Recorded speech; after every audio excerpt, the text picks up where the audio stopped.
नमो अरिहंताणं नमो सिद्धाणं नमो आयर्याणं नमो वज्रायाणं नमो लोये सव्यसाहुणम्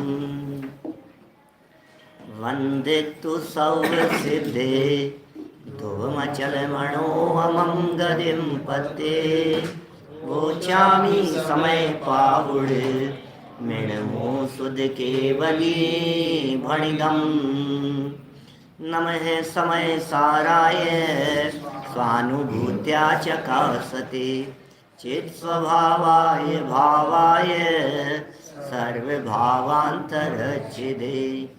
जिन स्वानुभूति से किरी मम स्वानुभूति मदिगिरि श्री विमल धारा जैन श्रुत आनंद अमृत से समता प्रवाह भावती रागादि विकल्प तोरी के माँ सरस्वती प्रतिभा वंदन दृष्टि निज में जोड़ी के दृष्टि निज में जोड़ी के।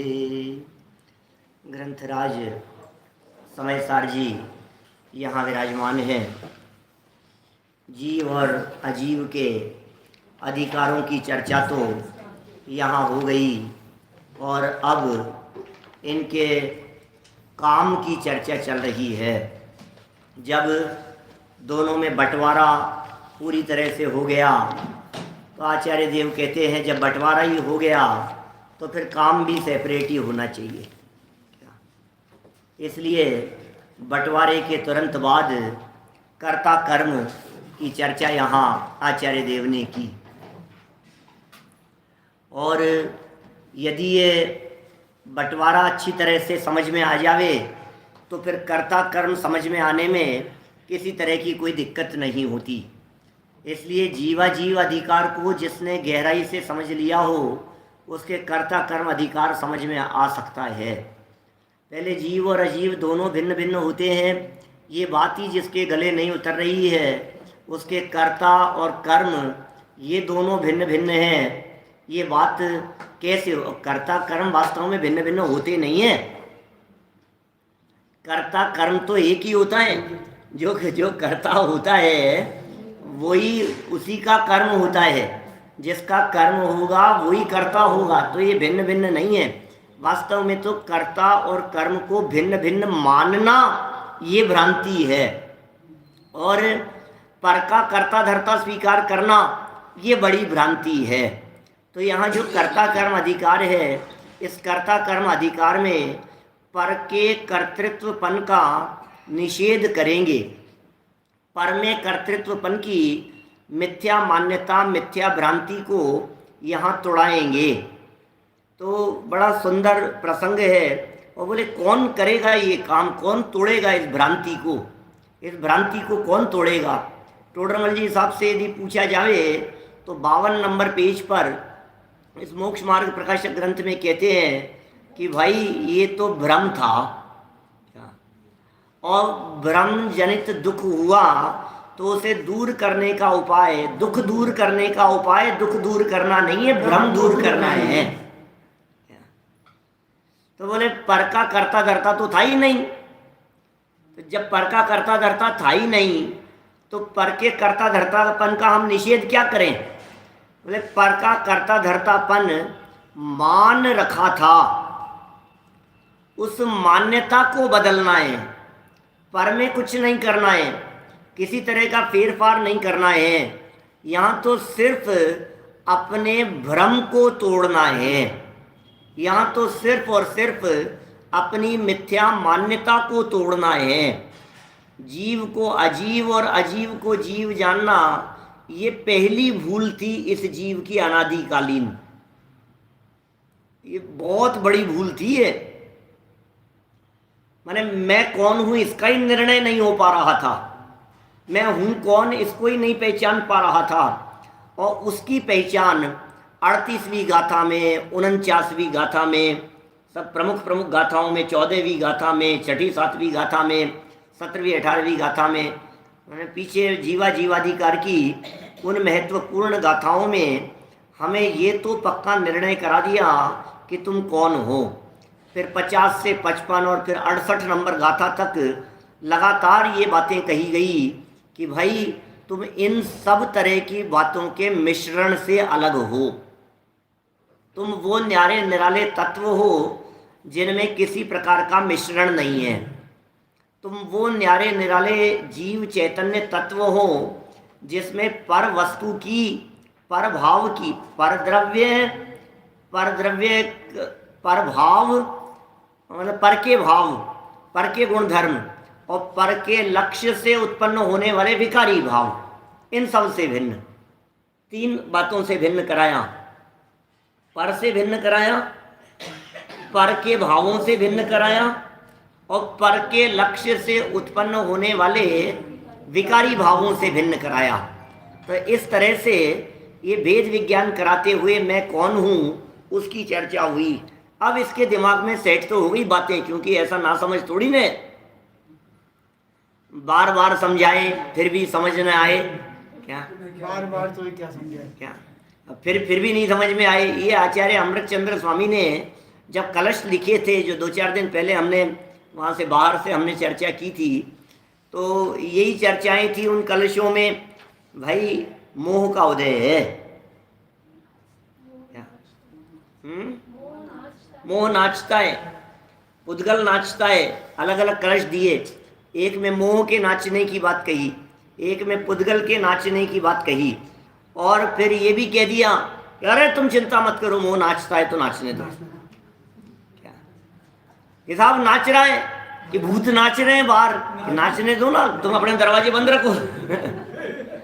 क्या बाहर आंधी तूफान चल रहे हैं खूब, कि चलने दो, अपने खिड़की दरवाजे बंद रखो, और क्या है। तो अपने उपयोग के खिड़की दरवाजों को यदि बाहर से समेटकर अंदर में बंद रखा जाता है तो फिर किसी तरह की कोई परेशानी और तकलीफ नहीं होती है। तो ये सब बातें अमृतचंद्राचार्य देव जानते थे कि मोह नाचेगा और ये नाचने में उलझ जाएगा तो फिर ये दुखी होता रहेगा। हम क्या करें, इतनी बार समझाने पर भी समझ नहीं पा रहा है। खैर, लेकिन कुंदकुंदाचार्य देव के सामने जो शिष्य थे वे मानते हैं कि भाई ये जरूर समझदार है, इतनी बात तो समझ में आ गई कि तुम कौन हो। फिर कहते हैं कि मैं कौन हूँ ये तो बात समझ में आ गई, और मैं शरीर नहीं हूँ, मोह रागादि नहीं हूँ, ये बात भी समझ में आ गई, लेकिन मैं इनका करता तो हूँ। मैं तो नहीं हूँ, मैं करता तो हूँ। बेटा अलग है और मैं अलग हूँ, लेकिन मैं उसकी सारी व्यवस्थाएं संभालता तो हूँ, उसको पाल पोस के बड़ा तो मैंने किया है, तो उनका करता तो मैं हूँ, ऐसा समझता है ये जीव। अब उसका यहाँ निषेध इस कर्ता कर्म अधिकार में। दादा ने तो ये जो लिखा ना समय सार विधान, अभी कर रहे हैं ना अभी आप लोग, शायद अभी चालू नहीं किया। तो समय सार विधान जो है उसमें एक जयमाला में ऐसा लिखा कि ये तो पर्वत जैसी बड़ी भूल है। क्या ऐसा, ये कर्ता कर्म संबंधी जो भूल है ये तो पर्वत जैसी बड़ी भूल है। मैंने भी कोई 10 से ज़्यादा बार कर लिया उस विधान को। वो शब्द ऐसे, मतलब वो इस तरह की लाइन है, बड़ी सुंदर लाइन है, वो गूंज रही है दिमाग में। देखिए क्या लिख रहे हैं यहाँ। शुरू करते हैं अपन पेज नंबर 136 पर, 136 नंबर पेज। माने कर्ता और कर्म, इन दोनों के बीच में ये जो 36 जैसा आंकड़ा है, ये एक ही बहुत बड़ी भूल है अपने आप में। 136 है ना पेज नंबर। ये एक ही भूल ऐसी है जो संसार में रखड़ने के लिए कार्यकारी है, काफ़ी है। और ये एक ही भूल निपट जाए। ये कौन सी भूल? ये कर्ता और कर्म, इनमें जो 36 का आंकड़ा है, 2 भिन्न भिन्न जो तुमने समझ रखे हैं, इनके संबंध में जो भूले है वो निकल जावे। कल हमने इसकी भूमिका यहाँ पढ़ ली थी आप लोगों के बीच में, और अब उस भूमिका के नीचे की पंक्तियाँ आचार्य अमृतचंद्र इस अधिकार की टीका लिखने के आरंभ में ही उस ज्ञान ज्योति का स्मरण करते हैं, उस ज्ञान ज्योति को याद करते हैं जो इस कर्ता कर्म संबंधी अज्ञान का अभाव करती हुई प्रकट होती है। कर्ता कर्म की भ्रांति को लिए हुए, भ्रांति का नाश करते हुए जो प्रकट हो रही है, उस ज्ञान ज्योति का यहाँ स्मरण करते हैं, अभिनंदन करते हैं, उसकी महिमा गाते हैं। देखिए, मंगलाचरण के उक्त छंद को मूल में पढ़ेंगे, फिर उसका पद्यानुवाद पढ़ेंगे अपन।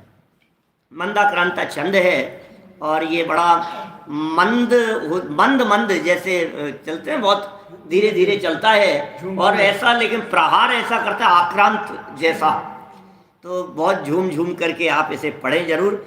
मतलब वो भाषा में झूमना है, अपने को नहीं झूमना है, ऐसा है ना। देखिए, एक है कर्ता चिदमें में कर्म को पादयोमि ज्ञानां शमयदभितः कर्तृकर्म प्रवृत्तिं ज्ञान ज्योति स्फुरति परमोदात्मात्यंत धीरं साक्षात् कुर्वन् निरुपधि पृथक् द्रव्य निर्वासी विश्वम्। पद्यानुवाद हरि गीत छंद। एक करता आत्मा क्रोध मेरे कर्म सब बस यही करता कर्म की है प्रवृत्ति ज्ञानमय शमन करती प्रकृति सर्व विश्व विकासिनी अति धीर परमोदात पावन ज्ञान ज्योति प्रकाशिनी। मैं एक करता आत्मा, मैं कौन हूँ? मैं कौन हूँ? करता, करता हूँ मैं, एक आत्मा। आत्मा करता है क्या करता है? आत्मा करता है या करता है? अकर्ता है। रोजाना पिछले 10 साल से बोल रहे हो, मैं ही मेरा करता धरता मुझ में पर। 10 साल हो गए बोलते बोलते, रोज बोल रहे हैं मैं ही करता धरता, मैं ही करता धरता, मैं ही मेरा करता धरता, और आज कह रहे हो आप आत्मा अकर्ता है। अकर्ता है कि करता है? पर का अकर्ता है और अपना करता है। अनेकांत है यहाँ। आप सर्वथा अकर्ता की बात नहीं करें, आत्मा ही करता है। अरे कर्ता के बिना काम नहीं होता। काम हो रहा है तो कोई ना कोई तो करने वाला होगा ही। करने वाला कोई नहीं है तो काम कैसे होगा? तो कोई ना कोई तो करता होगा। बिना कर्ता के कोई कार्य होता नहीं है। तो कौन होता है कर्ता? तो ये कह रहे हैं जो कर्ता होता है वो कर्ता आत्मा है, ये लिख रहे हैं यहाँ के साथ। फिर तो सही बात कह रहे हैं ये। आत्मा करता है, मैं एक करता आत्मा। लेकिन भाई तुम करता तो हो, लेकिन अपने ज्ञान भाव के करता हो। तुम क्रोधादि मेरे कर्म सब, ये जो समझ लिया गया है कि मैं करता और क्रोधादि मेरे कर्म, मैं करता और ये क्रोध भाव मेरे कर्म है, बस यही कर्ता कर्म की ही प्रवृत्ति अज्ञानमय प्रवृत्ति है। ये कर्ता कर्म संबंधी प्रवृत्ति अज्ञानमय प्रवृत्ति कहलाती है। ये शमन करती, इसे प्रगति शमन करती हुई जब प्रकट होती है, इस अज्ञानमय प्रवृत्ति को, कर्ता कर्म संबंधी इस अज्ञानमय प्रवृत्ति को शमन करती हुई जो प्रकट होती है, ऐसे संपूर्ण विश्व का प्रकाशन करने वाली कौन? ऐसी ज्ञान ज्योति जो प्रकाशिनी है। और 2 विशेषण दिए, अति धीर और परमोदात पावन। तो पावन ज्ञान ज्योति, धीर और परम उदात्त, इस विशेषण से युक्त ये सबको प्रकाशन करने वाली सदा जयवंत वर्ते। चलिए आगे बढ़ते हैं अपन इस बात को। इसमें वही ज्ञान के लिए, ज्ञान स्वभाव के लिए, ज्ञान सामर्थ्य के लिए 3 विशेषण दिए यहाँ। एक पावन कह दिया और उसके साथ साथ में परम उदात्त कह दिया और अति धीर कह दिया। देखिए यहाँ इस अज्ञान अंधकार को दूर करने वाले जिस ज्ञान के गीत गाए जा रहे हैं वो ज्ञान 3 रूपों में देखा जाता है। अब वो ज्ञान जिसे 3 रूपों में जिनागम ने प्रयोग किया है, यहाँ भी कुछ बात कहेंगे दादा। और जयचंद जी छावड़ा साहब ने यहीं इस मंदिर में बैठ करके, अपने इसी मंदिर में बैठ करके जयचंद जी छावड़ा साहब ने, कहलाता टोडरमल जी वाला मंदिर है ये, लेकिन जयचंद जी छावड़ा वाला भी है। 300 सालों में कितने विद्वानों ने यहाँ अपना कार्य किया है, उनकी कार्यस्थली रही है। सदासुख दास जी की भी रही है। रत्नकरण श्रावकाचार्य भी वो सदासुख दास जी ने वो करके लिखा कि जो भी है, लेकिन उनकी कार्यस्थली रही।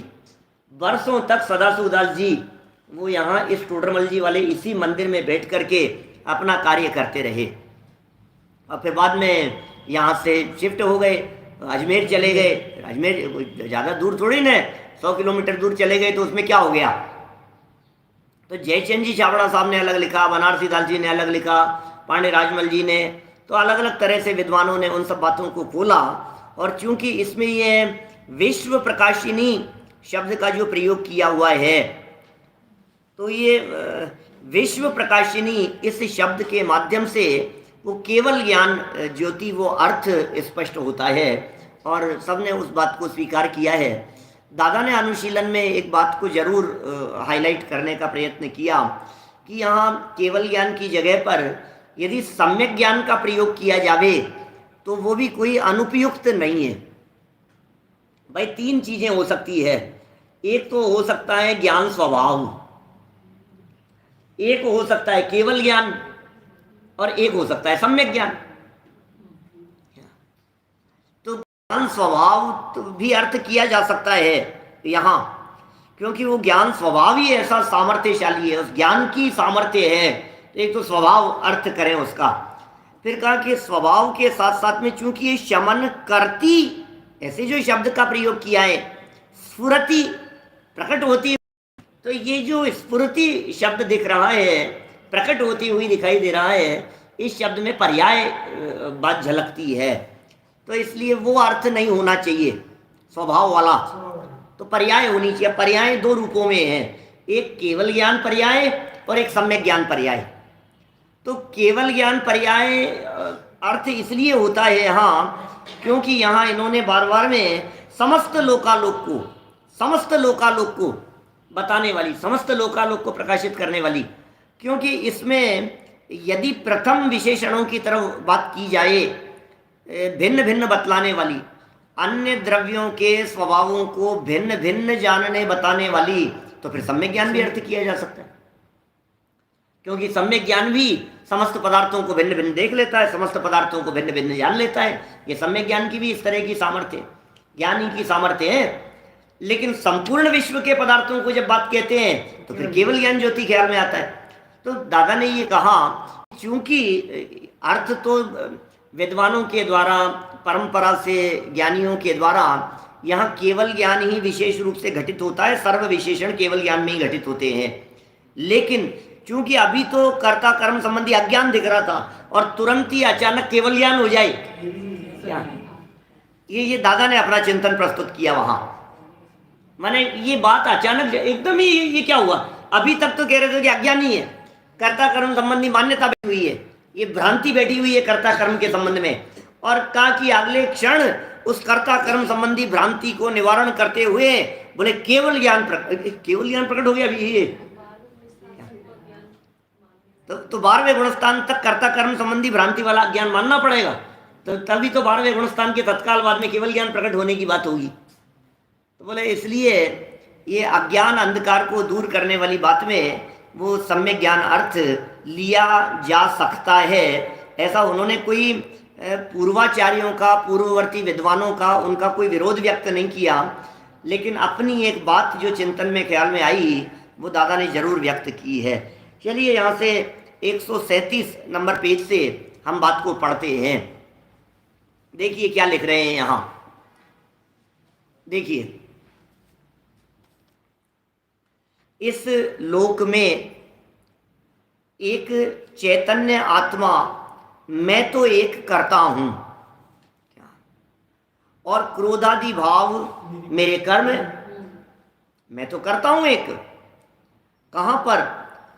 इस लोक में चैतन्य आत्मा मैं चैतन्य आत्मा वो तो एक करता हूं और क्रोधादि भाव मेरे कर्म हैं।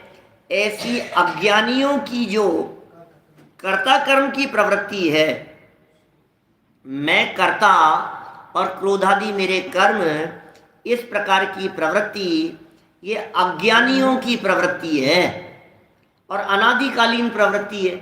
और अनादिकाल से ऐसा ही कहता है। तुमने देखा नहीं है मेरा गुस्सा? क्या तो तुम्हें पता नहीं है? मैं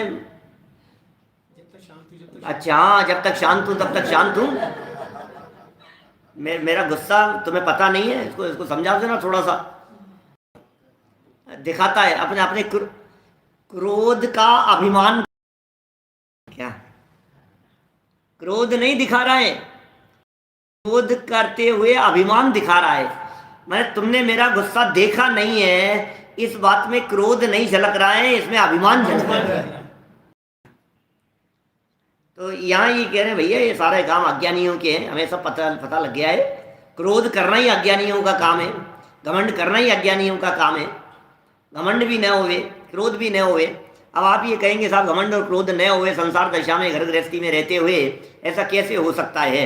हम कोई वीतरागी थोड़ी ना हो गए। अरे भाई कम से कम उसके प्रति उपादेय बुद्धि तो नहीं होवे।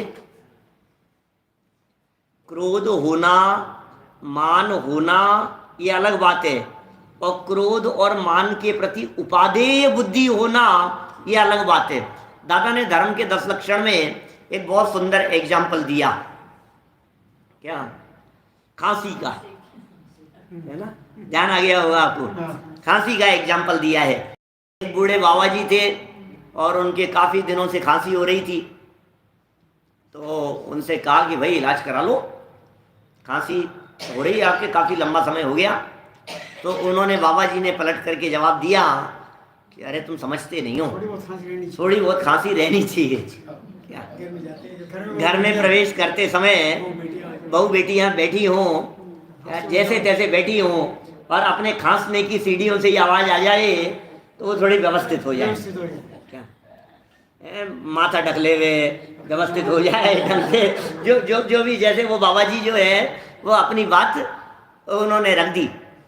तो किसी ने कहा कि बाबा जी तो इसके लिए नकली खांसी से भी काम चल सकता है, आप खखारते हुए आ सकते हो, क्या उससे भी हो सकता है? तो बाबा जी ने कहा जब मेरे असली खांसी है तो फिर नकली क्यों? अरे भाई तुम ये सोच रहे हो कि असली है तो नकली क्यों, लेकिन तुम्हें पता नहीं है यदि ये असली खांसी बनी रही तो ये टीबी की बड़ी बीमारी पैदा कर देगी। ये टीबी में बदल जाएगी ये खांसी, इसलिए ये उपयुक्त नहीं है। इसी तरह से यहाँ ये कहना चाह रहे हैं हम कि भाई ये जो क्रोधादि हैं कि साहब इसके बिना तो काम चलता नहीं है, घर में होता है। नहीं भाई चलता नहीं है ऐसा मत कहो, कम से कम कहने में तो ये कहो कि क्रोध करना ठीक नहीं है, मान करना ठीक नहीं है। जवान से तो बोलो, अंदर भी बदलेगा। कम से कम आप कहो साहब जवान से बोलने से क्या होता है? कुछ नहीं होता जवान से बोल, नहीं नहीं नहीं, फर्क पड़ता है। आप जवान से कम इतनी बात तो कहना शुरू करो कि ये क्रोधादि भाव ये मेरे कर्म नहीं है। ये 29 बोल जो पीछे कहे थे ये मेरे कर्म नहीं है, क्योंकि ये अज्ञानियों की कर्ता कर्म की प्रवृत्ति है। उसे सब ओर से शमन करती हुई ज्ञान ज्योति स्फुरायमान होती है। सब ओर से शमन करती हुई कर्ता कर्म संबंधी अज्ञानता को, इस प्रवृत्ति को सब ओर से शमन करती हुई ज्ञान ज्योति स्फुरायमान होती है। जब यहाँ ज्ञान ज्योति शब्द का प्रयोग करते हैं तो ऐसा लगता है स्त्रीलिंग की चर्चा चल रही होगी, लेकिन वास्तव में तो ज्ञान स्वभाव की बात कर रहे हैं। यहाँ जो ज्ञान ज्योति शब्द का प्रयोग है ये कह रहे हैं ज्ञान प्रकट होता है, ज्ञान की सामर्थ्य। एक्चुअल में नायक बतलाना है ना। यहाँ तो आपको पता है कि ये समय सार नाटक की स्टाइल में लिखा गया। नाटक है ये। और ये जो नाटक है, इस नाटक में रंगमंच जमाया था और उस रंगमंच पर पात्र जो हैं वो अपना वेश बना करके आए थे। जीव और अजीव ये दोनों एक का वेश बना करके आए। और जो हमारा नायक था, हीरो जो था इसका, इस नाटक का, नाटक समय सार नाटक का जो हीरो है, वो हीरो कौन है? क्यों? ज्ञान है। ज्ञान हीरो है यहाँ। तो ज्ञान रूपी हीरो ने क्या किया?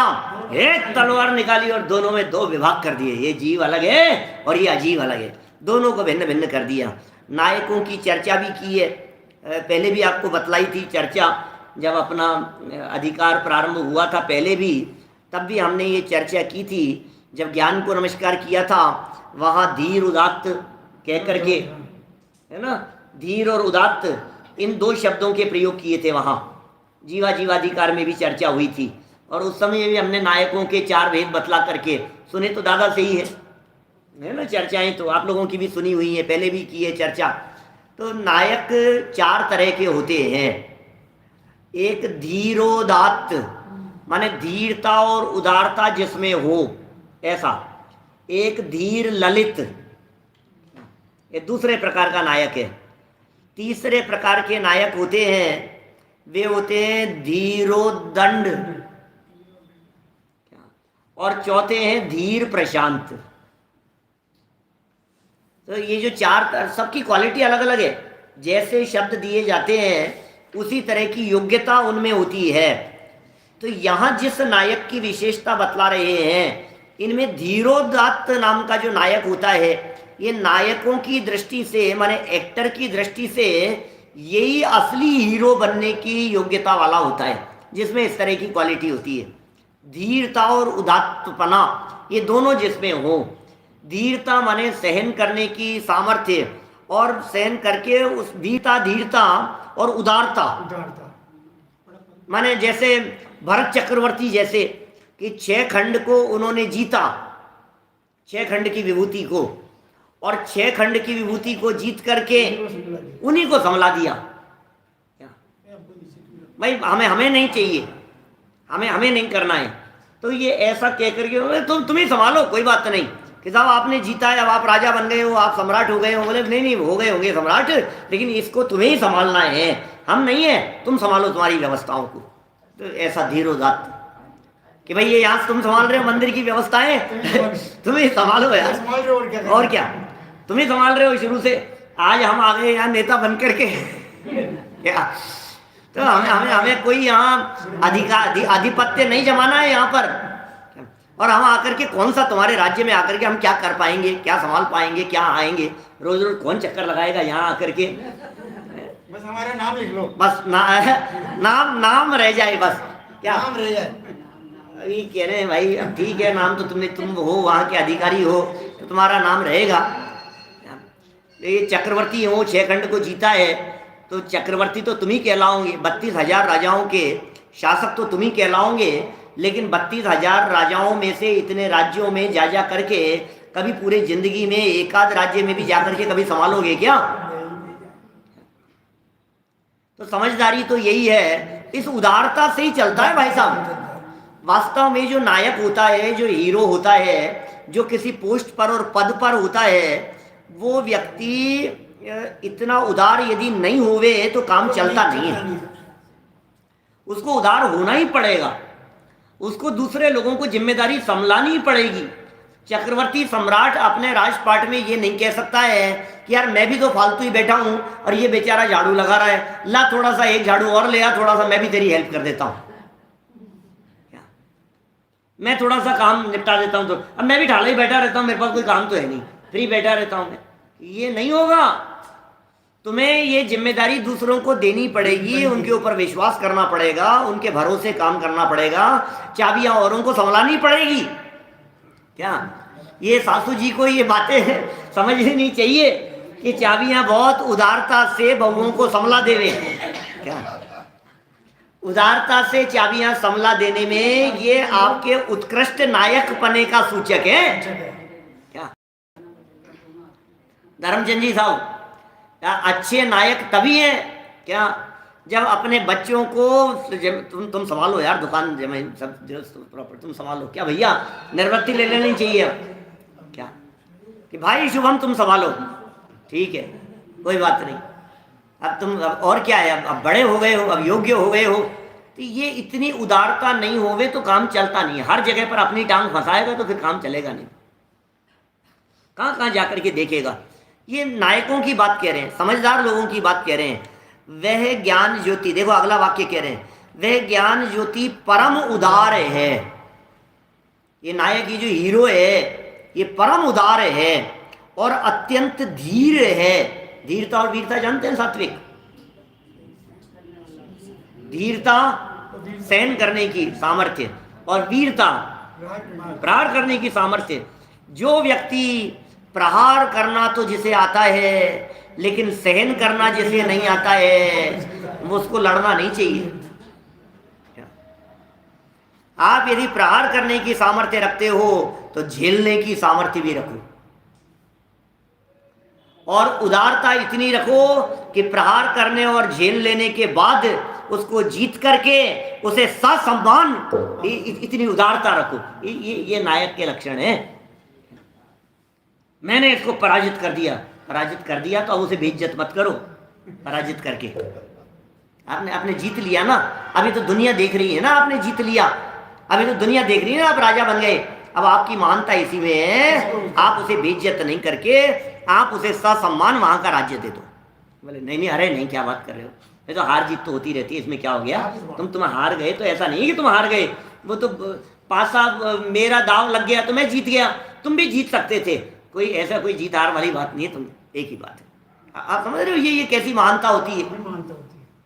शतरंज खेल रहे हो आप, और शतरंज खेलते खेलते आपने सामने वाले को हरा दिया और तुम मूंछों पर ताव दे रहे हो और घमंड कर रहे हो, अगली बाजी में हार जाएगा, क्या दम है इसमें। ये तो मौका लगने वाली बात है, और क्या है, क्या पता कौन सी चाल कब कहां कौन सी बैठ जाए और पासा पलट जाए।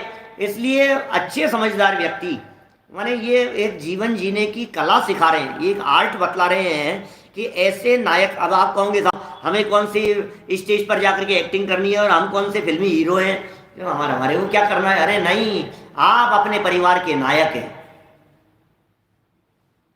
आप हीरो हैं अपने घर के, क्या आप नायक हैं, आप लीडर हैं। लीडर जो होते हैं सच में जिनमें लीडरशिप क्वालिटी होती है वो ऐसी ही होती है। जो भी लीडर, नायक माने तो लीडर ही है ना, चलाने वाला, उसमें क्वालिटी इसी तरह की होती है कि वो अपनी सफलता का श्रेय अपने माथे पर नहीं लेकर के दूसरे के माथे पर देता है, ये उसकी विशेषता होती है। आप देखना, अरे बालू भैया कहते हैं पहले आप, क्या वो हमेशा इसी तरह की बात कहते हैं, यही होती है बात। आप जो भी अच्छे व्यक्ति होंगे सबको साथ लेकर के, अरे नहीं मैंने कहे तो सबके सहयोग से हुआ है, ये तो आपके सहयोग से हुआ है, तो आपका अपना श्रेय दूसरों को देते जाएं, यही तरीका है। ये नायक की बात कह रहे हैं यहाँ। धीर भी है, परम उदार भी है, उदात्त भी है, और कैसे, पर के सहयोग बिना समस्त द्रव्यों को भिन्न भिन्न बताने के स्वभाव वाली होने से, ज्ञान की महिमा गा रहे हैं यहाँ पर, ये ज्ञान की महिमा गा रहे हैं। देखो माने आपकी उदारता आपको महान बनाती है। क्या माने सासू जी ये कहे कि सारा काम बहू का किया हुआ है और बहू ये कहे कि नहीं मैंने क्या किया है, तो इन्हीं का किया हुआ है, तो चलती है भाई साहब बात। क्या अब दोनों ये कहने लगे इसने क्या किया है तो फिर तो चल दी, क्या फिर तो लड़ चलेंगे फिर किसकी चलेगी। दोस्तों में ऐसा होता है, परिवार में ऐसा होना चाहिए, पति पत्नी में ऐसा होना चाहिए, भाई भाई में ऐसा होना चाहिए। ये बातें बड़ी जीवन जीने के रहस्यों की चर्चाएं हैं, ये सब इस उदारता की बात कह रहे हैं। ये ज्ञान की महानता है, ये नायक है भाई साहब। इसीलिए ज्ञान की ये विशेषता ही उस ज्ञान को हीरो बना रही है। क्या ये ज्ञान की इस विशेषता ने ज्ञान को हीरो बना दिया। समझ में आ रही है बात। माने जीत लेने पर भी सामने वाला इतनी प्रशंसा नहीं करेगा, लेकिन जीत करके आपने सामने वाले को बेइज्जत नहीं किया, तो रियल लेवल में आप सामने वाले के चित्त में हीरो बन गए। वो असली विजय है। भरत चक्रवर्ती यदि 6 खंड को जीतकर 32,000 राजाओं को जीतकर यदि वे सिर्फ स्वयं ही कहेगी नहीं मैं शासक हूं, मैं शासक हूं, तू है क्या, ये कैसे आया था गिड़गिड़ाते हुए मेरे पास में तुमने जीत तो लिया उसको, लेकिन उसके दिल पर राज नहीं कर पाओगे। यहां राज्य नहीं जीतना है, यहां तो दिलों को जीतना है। यहां तो जो नायक होते हैं, असली नायक, वो क्यों जगत के लोगों के दिल पर राज करते हैं, ये कुछ तो बात है भाई साहब, कुछ तो बात है उनमें, इसलिए वो राज करते हैं। देखिए, पर सहयोग के बिना कोई सहयोग की जरूरत नहीं है, खुद नहीं कर लिया, खुद ही सामर्थ्यशाली है वो ज्ञान। ऐसा सामर्थ्यशाली है कि समस्त द्रव्यों को भिन्न भिन्न बताने के स्वभाव वाली ज्ञान ज्योति, स्त्रीलिंग शब्द का प्रयोग कर रहे हैं ना, इसलिए बताने वाली ऐसे शब्द का प्रयोग कर रहे हैं। और वास्तव में तो ज्ञान की चर्चा है, ज्ञान नायक की चर्चा है, हीरो की चर्चा है, हीरोइन थोड़ी ना बता रहे हैं यहाँ पे। अज्ञानी क्या कह रहे हैं, समस्त द्रव्यों को भिन्न भिन्न बताने के स्वभाव वाली होने से, भिन्न भिन्न स्वभाव वाली बताने वाली होने से, ये यहां तक यदि अर्थ करो तो सम्यक ज्ञान निकलता है उसका अर्थ, तो उसका अर्थ सम्यक ज्ञान होगा। और ये समस्त लोकालोक को साक्षात जानती है, जब ऐसा करते हैं तो फिर केवल ज्ञान अर्थ हो जाता है। माने केवल ज्ञान जगत के समस्त पदार्थों को भिन्न भिन्न, सब पदार्थों को भिन्न भिन्न जानता है और जगत के समस्त पदार्थों को भिन्न भिन्न जानता है। तो भिन्न भिन्न जानने का कार्य तो ज्ञान का हुआ, सम्यक ज्ञान का हुआ, भेद विज्ञान का हुआ। भेद विज्ञान कहते भी इसे ही है, भिन्न भिन्न जानने का नाम ही तो भेद ज्ञान है, स्वपर भेद विज्ञान। और ये कह रहे हैं समस्त लोकालोक के पदार्थों को, अकेला लोक नहीं, लोकालोक के पदार्थों को जो साक्षात जानती है, इस प्रकार इस मंगलाचरण में समस्त पदार्थों को भिन्न भिन्न प्रत्यक्ष जानने वाली। अभी मैं वो नायकों के 4 भेदों को यहाँ नहीं समझा रहा हूँ, क्योंकि मैं पहले समझा चुका हूँ। अत्यंत संक्षेप में यदि चारों को एक एक लाइन में कहना हो तो हम ऐसा भी कह सकते हैं, धीरता के साथ में उदारता जिनमें हो, ऐसे रामचंद्र जी जैसे, ये धीरोदात्त कहलाते हैं। ये जो नायक हैं, भरत चक्रवर्ती जैसों की हमने बात कही, रामचंद्र जी जैसों की बात कही, ये धीरोदात्त हैं, सच में ये नायक हैं ये। और धीर ललित की जब बात करते हैं तो उसमें ललितपनी जैसी दशा दिखाई देती है, माने चंचलता दिखाई देती है, श्री कृष्ण जैसे। क्या धीरता तो है ही, लेकिन थोड़ी सी नटखटपना भी जहाँ दिखाई देता है, थोड़ी सी चंचलता भी जहाँ दिखती है, ऐसे नायक जिनमें इस तरह की क्वालिटी हो, वे कहलाते हैं धीर ललित। माने आप समझ लीजिए, आपके जो कॉमेडियन जो भी हों वो ऐसे धीर ललित जैसे होंगे। मैंने आते हैं ना इस तरह के, अब नाम किसका क्या बतलाऊं मैं, लेकिन ऐसे समझ लीजिए आप, धीर ललित हो गई। श्री कृष्ण जी का एग्जाम्पल दे दिया। नारद जैसे कह दो, थोड़ी सी चंचलता जहाँ दिखेगी, धीरता तो है, चंचलता भी साथ में। तीसरे प्रकार के धीरोदंड, नायक तो है, क्या रावण क्या नायक नहीं है क्या? रामायण का यदि पाठ हो रहा है मंच पर तो राम तो हीरो है ही, लेकिन क्या रावण हीरो नहीं है क्या?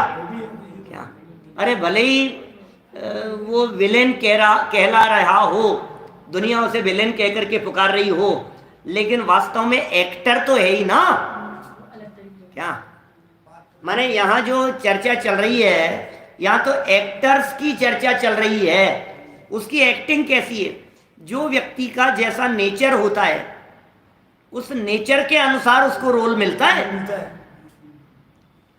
आप उस व्यक्ति का नेचर वैसा है ही नहीं और आप उसको वो उस तरह की कॉमेडी जैसा रोल दे दो तो वो कर ही नहीं पाएगा। जिसका नेचर जिस तरह का है, उसको दूसरे तरह का रोल दे दो तो वो पिट जाएगा। वो आप भी कहेंगे कि यार इस रोल में तो वो ज्यादा जचता। ऐसी बातें करते हैं ना कभी कभी, यार इसको जो ये रोल दे दिया ना, ये रोल इसके ऊपर सूट नहीं करता है, इसके ऊपर तो यही रोल सूट करता है। जैसे समझ लीजिए आप, अपन बात करें जैसे अमरीश पुरी, तो उसके ऊपर वही रोल सूट करता है ना। खलनायक का रोल ही सूट करता है उसके ऊपर। प्राण का रोल प्राण ही कर सकता है। प्राण का रोल प्राण ही कर सकता है क्या प्रेम चोपड़ा का रोल प्रेम चोपड़ा ही कर सकता है। तो ये ऐसे ऐसे जो है बात यहाँ कह रहे हैं, खलनायक भी आखिर है तो हीरो ही, नायक ही, एक्टर तो है ही वो। ये तीसरे प्रकार के हो गए। और चौथे प्रकार के कह दिए धीर प्रशांत। वास्तव में तो ये नायक बनने के या खेलने के योग्य ही नहीं है क्या। ये तो महावीर भगवान ये तो बहुत शांत होते हैं, तो इनको तो कोई लेना देना नहीं क्या है। तो क्वालिटी तो बहुत उत्कृष्ट है, लेकिन रोल करने की क्वालिटी नहीं है क्या। क्वालिटी तो जबरदस्त है ऐसे व्यक्तियों में, बहुत सहज है, बहुत शांत है, धीरता के साथ में बहुत प्रशांत है जिनका जीवन, ऐसे उठापटक वाले नहीं है। तो ये चौथे तरह के बात कही गई। इनमें से जो नायकों में सर्वश्रेष्ठ कहलाता है वो धीरोदात्त कहलाता है, ये बात यहाँ कह रहे हैं। और वो धीरोदात्त यहाँ शब्द का और गजब की बात, अभी यद्यपि नीचे दादा ने लिखा है, नीचे ही पढ़ देते हैं अपन।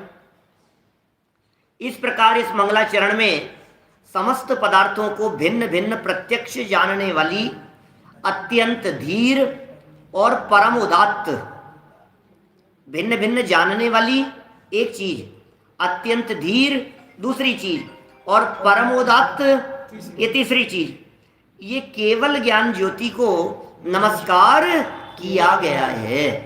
यहाँ पर इस छंद में, इस कलश में, इस मंगलाचरण में, इस कर्ता कर्म अधिकार के मंगलाचरण में कर्ता कर्म अधिकार लिखते समय उसे नमस्कार किया गया है, क्योंकि यह केवल ज्ञान ज्योति ही अज्ञानियों के कर्ता कर्म संबंधी अज्ञान को नाश करने में समर्थ है। अब चूंकि वो दादा की जो बात मैंने कही ना, जो अनुशीलन में जो दादा ने इस तरह की बात को खोला है, उसमें यही कहा है क्योंकि ये कर्ता कर्म संबंधी अज्ञान को नाश करने की बात है, तो सम्यक ज्ञान अर्थ होना चाहिए। अब चूंकि सम्यक ज्ञान भी अर्थ किया जा सकता है, लेकिन एक शब्द की तरफ मैं फिर यहाँ ध्यान आकर्षित करना चाहता हूँ आपका, अज्ञानियों के कर्ता कर्म संबंधी अज्ञान का नाश करने में समर्थ। तो फिर आपका सम्यक ज्ञान वो अज्ञानियों के अज्ञान को दूर करने में समर्थ नहीं होगा, उसके लिए तो केवल ज्ञान चाहिए जो जगत में व्याप्त जीवों के अज्ञान को दूर करने में समर्थ हो, तो फिर केवल ज्ञान अर्थ यथार्थ बैठता है। ख्याल में आ रही है बात। उदात्त का अर्थ है निर्मल चंद जी साहब, उदात्त माने तो है उदार, क्या सारे जगत के पदार्थों को जान करके भी सारे जगत के पदार्थों से अलिप्त रहे, ये उदारता है। माने जैसे पद मिलने के बाद में भी उस पद का गर्व नहीं होवे, ये उदारता है ना, कि आपने दे दिया, ये उदारता किसका नाम है। ऐसे ही संपूर्ण लोकालोक ज्ञान में झलक रहे हैं, उसके बावजूद भी वो ज्ञान में झलकते हुए भी माथे पे नहीं चढ़ रहे हैं, ये उदारता है। जान करके भी आप प्रभावित रहना, ये उदारता है। और सारे जगत के जीवों के अज्ञान अंधकार को दूर करने वाली, कर्ता कर्म संबंधी अज्ञान का नाश करने में समर्थ कौन है? बोले केवल ज्ञान की सामर्थ्य है। केवल ज्ञानियों के ज्ञान में, केवल ज्ञानियों के द्वारा किए जाने वाले निरूपण में, केवल ज्ञानियों द्वारा किए जाने वाले प्ररूपण में, केवल ज्ञानियों की वाणी दिव्य ध्वनि में ऐसा प्ररूपण होता है कि समो शरण में आने वाले असंख्यात जीवों का अज्ञान अंधकार दूर हो जाए। ऐसा है। सम्यक ज्ञान की सामर्थ्य ऐसी है कि आप उस सम्यक ज्ञान के दम पर अपने स्वयं के व्यक्तिगत कर्ता कर्म संबंधी अज्ञान को दूर कर सकते हैं। वो सम्यक ज्ञान ये व्यक्तिगत चीज होगी। व्यक्तिगत अज्ञान अंधकार को दूर करने के लिए आपका भेद ज्ञान ही काम आएगा, आपका सम्यक ज्ञान ही काम आएगा। उसके लिए आपको केवल ज्ञान अभी वर्तमान में लाने की जरूरत नहीं है, आ जाएगा कालक्रम से अपने आप केवल ज्ञान भी। लेकिन अज्ञानियों के, जगत के अज्ञानियों के, और अज्ञान कौन सा? कर्ता कर्म संबंधी अज्ञान। एक तो अज्ञानियों की बात कर रहे हैं, दुनिया के अज्ञानियों की बात कर रहे हैं। असंख्यात देव, अनगिनती तिर्यंच, अनगिनती मनुष्य, ये तीन गति के जीव जो केवल ज्ञानियों की चरणों की शरण में जाकर के बैठे, अब कैसे दूर होगा? बोले कर्ता कर्म संबंधी अज्ञान को नाश करने में समर्थ हैं, सक्षम हैं उसको नाश करने में। इसलिए वंदन कर रहे हैं भाई साहब। कौन किसके आगे झुकता है? ये कोई साधारण बातें हैं कि कौन किसके आगे अपना माथा झुकाए, लेकिन इनकी इस योग्यता को देखकर, ज्ञान की उस सामर्थ्य को देख करके मस्तक अपने आप झुकता है, झुकाना नहीं पड़ता। श्रद्धा से अपने आप मस्तक झुकता है। तो इस तरह वो करने में समर्थ है। देखिए यहाँ नीचे कुछ और स्पष्टीकरण कर रहे हैं। ये विशेषता आपको ज्ञायक भाव प्रबोधनी में मिलेगी, अन्यत्र नहीं मिलेगी, जिसमें कंपैरिजन है पिछला प्रकरण का। जीवा जीवाधिकार के मंगलाचरण में इसी ज्ञान ज्योति को धीर और उदात्त कहा गया है। वहां की थी अपन ने चर्चा, आप मंगलाचरण निकालिए पीछे, यदि आप देखेंगे जीवा जीवाधिकार का मंगलाचरण, तो वहां आपको उस मंगलाचरण में 38वीं गाथा के बाद होगा ना, 94 नंबर पेज पर, 94 नंबर पेज पर ये ज्ञान की महिमा गाते हुए वहां क्या शब्दों के प्रयोग किए थे। देखो आप 33 नंबर के कलश में तो उन्होंने धीर और उदात्त ये दो विशेषण दिए थे। 95 नंबर पेज पर देखिए, बीच में अनबोल्ड पंक्तियां दिख रही है। इस समय सार रूपी नाटक का खलनायक तो मोह है ना, मिथ्यात्व है, अज्ञान है, और उस मोह को, मिथ्यात्व को, अज्ञान को नाश करने वाला ज्ञान, सम्यक ज्ञान, केवल ज्ञान धीरोदात्त नायक है। दो शब्द दिए थे, धीर और उदात्त। मिल गया ना आपको 95 नंबर पेज पर, जहां जीवा जीवाधिकार प्रारंभ किया। वास्तव में ये अमृत चंद्राचार्य देव ने ये 39 नंबर गाथा से जीवा जीवाधिकार लिखा। पहले भी कह चुका हूं, पक्की हो जानी चाहिए, बातें रट जानी चाहिए, दिमाग में सेट हो जानी चाहिए। वैसे तो पहली गाथा से ही 68 गाथा तक जीवा जीवाधिकार है, लेकिन अमृत चंद्राचार्य देव ने उसको दो भागों में बांट दिया। तो अमृत चंद्राचार्य देव ने 38 तक पूर्व रंग के दिया और फिर आगे जीवा जीवाधिकार के दिया, जबकि जयसेनाचार्य देव ने 38 तक जीव अधिकार कहा और आगे जो है इसे अजीव अधिकार कहा। 38 तक जीव अधिकार और फिर आगे 68 तक अजीव अधिकार, और पूरा मिला दो तो जीवा जीवाधिकार। तो जीवा जीवाधिकार के मंगलाचरण में माने अमृत चंद्राचार्य के अनुसार ये यहाँ 33 नंबर के कलश में दो शब्दों के प्रयोग हुए थे, धीर और उदात्त। अब इस कंपैरिजन को यहाँ मिलाइए 137 नंबर पेज पर, 137 नंबर पेज पर देखिए। तो जीवा जीवाधिकार के मंगलाचरण में इसी ज्ञान ज्योति को धीर और उदात्त कहा गया है, और यहां अत्यंत धीर कहा है, धीर नहीं, अत्यंत धीर, यहां अत्यंत धीर कह दिया है, और उदात्त नहीं परम उदात्त कहा जा रहा है। ये फर्क है। तो फिर साहब ये अत्यंत धीर और अत्यंत और परम ये विशेषण क्यों लगा दिए साथ में? नहीं, ये कर्ता कर्म संबंधी अज्ञानता को दूर करने के लिए वो धीर और उदात्त से काम नहीं चलेगा, अत्यंत धीरता चाहिएगी। क्या माने आखिर शब्दों के प्रयोग आचार्य देव करते हैं तो कहीं ना कहीं सोच समझ करके तो करते हैं ना, उनमें आखिर क्या क्या बात रही होगी। वहां तो जीव अलग है भाई, ये अलग है और ये अलग है, तो बोले इसमें धीरता और उदारता से काम चल जाएगा, लेकिन मैं इनका करता नहीं हूं, ये क्या बात हो गई?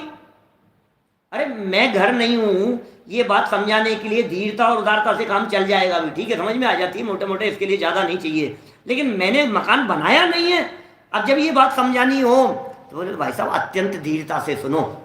क्या अकेले धैर्य नहीं, आपको अत्यंत धैर्य रखना पड़ेगा इन बातों को समझने के लिए।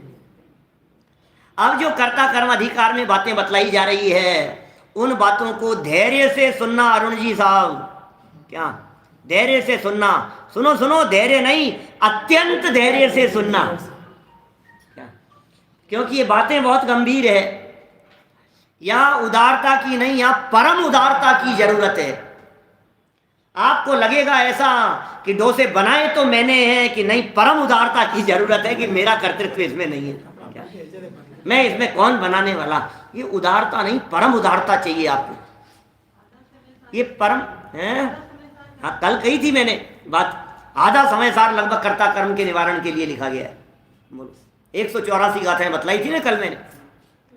तो कितनी गंभीरता से हमें इन मुद्दों के ऊपर विचार करना है, और उसके लिए आपका गंभीर ज्ञान चाहिए। आपकी ज्ञान की धैर्यता चाहिए। धैर्य से सुनो, धैर्य से समझो, अत्यंत धैर्य से सुनो, अत्यंत विनयवान होकर के सुनो, गंभीरता से इन बातों को जानो, समझो, विचार करो। ये ऐसे नहीं है कि हाँ आपने कह दिया और हमने सुन लिया, अरे नहीं नहीं साहब पंचम काल चल रहा है, इस समय में तो कुछ होता नहीं। नहीं, सब होता है, सब समझ सकते हो, तुम्हारे में योग्यता है, तुम क्रोध को जीत सकते हो, तुम्हारा अनंतानुबंधी क्रोध आज धूल धूमिल हो सकता है। तुम दिमाग से ये निकाल दो कि क्रोध मेरे से नहीं छूट सकता है। क्या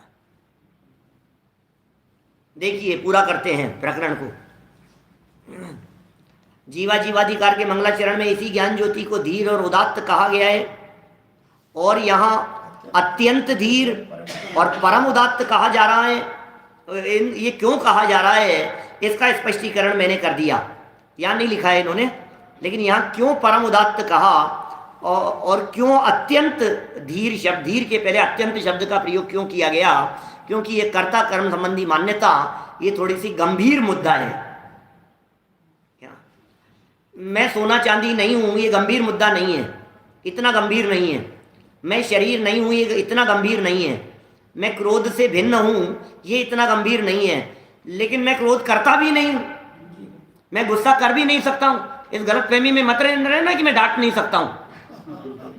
क्या कभी कभी बोलते हैं ऐसा, हम विद्यार्थियों को कह देते हैं कभी कभी ऐसा, महाविद्यालय में पढ़ाते हुए विद्यार्थियों को कि तुम, मैं शांति से देख रहा हूँ, इसका मतलब ये मत समझ लेना कि मैं डांट नहीं सकता हूँ, मैं डांट भी सकता हूँ।